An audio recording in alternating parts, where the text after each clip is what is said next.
lithium-ion battery. A lithium-ion battery is the lightest metal and the most powerful agent. This is suitable to create lightweight, high-energy density batteries. A lithium-ion battery is an energy storage device that provides electrical energy by using chemical reaction.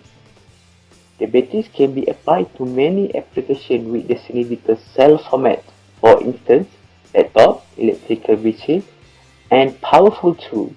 Lithium-ion batteries are incredibly popular these days because they have several number of important advantages in the technology.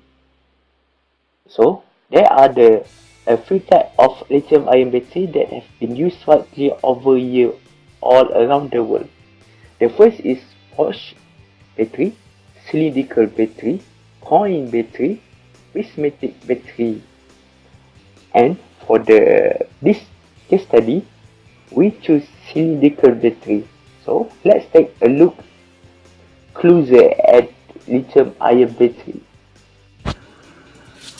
Hi! And Assalamualaikum. My name is Sudra Shafina binti Muhammad Yazid. And my name is Nadiana Nadira binti Muhammad Arifin. And we will explain about the function requirement And the materials for lithium-ion battery.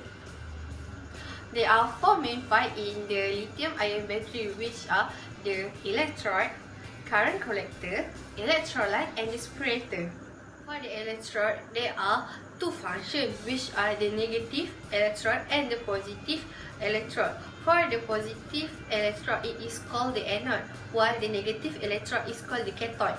The constraints for the electrode are high capacity, good cycling behavior, good voltage range, and good thermal threshold. The material for the anode electrode are lithium, graphite, and silicon, while for the cathode electrode is lithium metal oxide, which contains lithium cobalt oxide and lithium manganese oxide and vanadium oxide. Next is the separator. The separator functions as the separator of the anode and cathode. Dense is the constraint. In the constraint of the separator is minimal the electrolyte resistance, maximum the mechanical stability, maximize the mechanical resistivity. In separator, there are polypropylene, polyethylene, and fully ceramic.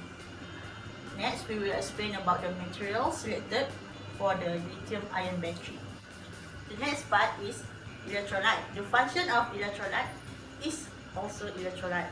The constraints for electrolyte are resistant to high voltage and temperature, high mobility, long shelf life, and high conductivity. There are two types of material for current collector. The first one is copper and the second one is aluminum. For electrolyte is liquid.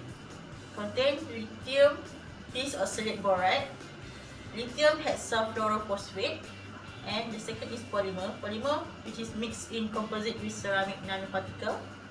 The third is solid state, which is lithium ion conductive crystal and ceramic glasses. The last part is electrode collector. The function for electrode collector is uniform distribution on electron. The constraint for electrode collector are good electrical connectivity, stable chemical mechanism, maximize chemical resistance. Bye! Enjoy the next part!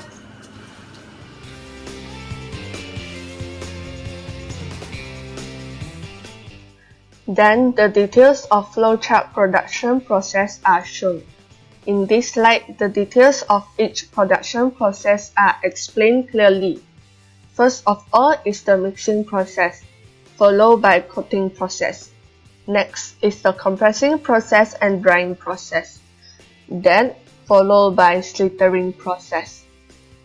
Next, assembly process is carried out, followed by filling process. Then, formation process is carried out.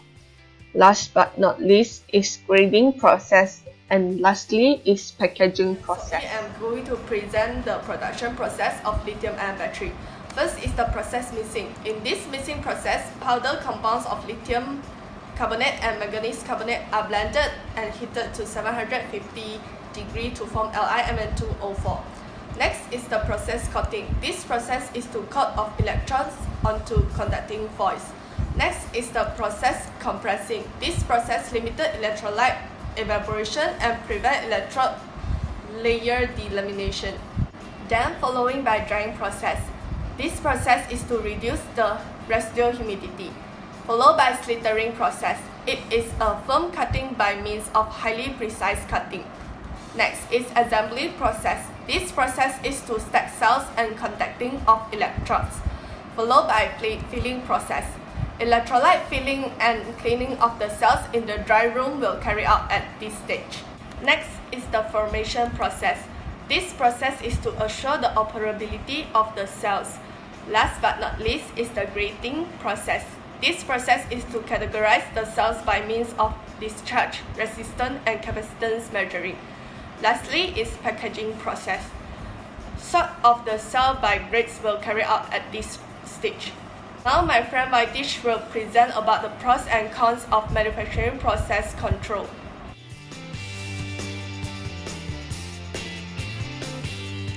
This part discusses about the pros and cons of manufacturing processes controls of cylindrical cells. The first process is mixing. The pros are stabilizes the concentrated slurries and low viscosity, whereas the cons are limited value after long time of mixing. Second process is coating. The pros are extremely versatile and relatively inexpensive, and uniform deposits even on complex substrates, and thickness can be varied, whereas the cons are side reaction and impureness. Volatile and thermostable precursors are needed. The third process is compression. The pros are reduced labor cost, lower consumption of power, and less process validation, whereas the cons are low compactability and expensive. The fourth process is drying. The pros are high power density, helps to remove the moisture of material, and energy intensive, whereas the cons is expensive. The fifth process is sliter or puncher. The pros are slug produced can be reused and recycled, cheapest production, and create multiple shaped holes, whereas the cons are high equipment cost, needs secondary finishing process and slow process. The sixth process is filling.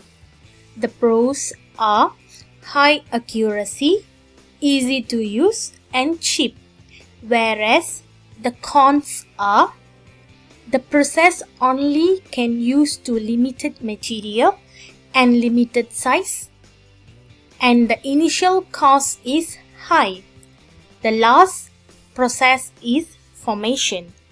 The pros are high production rate and can produce complex shape, whereas the cons are high equipment cost and difficult to fix low melting point.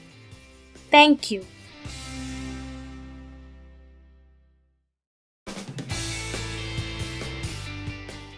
My name is Muhammad Shakir bin Zainuddin.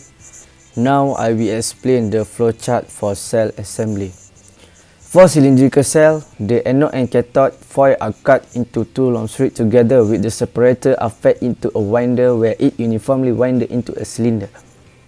The anode and cathode electrode tabs are connected separately using clamping to avoid accidental shorting. The next stage is the wound electrode roll is inserted into the appropriate metal casing. The next stage is to connect the electrode structure to the terminal together with vent or any safety device and to insert this sub-assembly into the can. Then the can is sealed in a laser welding for injecting the electrolyte into this can. The following stage is to fill the cell with electrolyte and seal it. This must be carried out in a dry room since the electrolyte react with the water. After that, The cell is given an identification with a label by printing serial number on the case. Once the assembly is complete, the cell must be put through control charge or discharge cycle to activate the working material.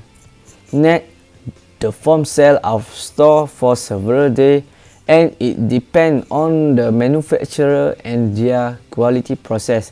The cell will be tested for open circuit voltage and capacity after the storage process is complete. Lastly, the cell will be packaged and shipped or stored.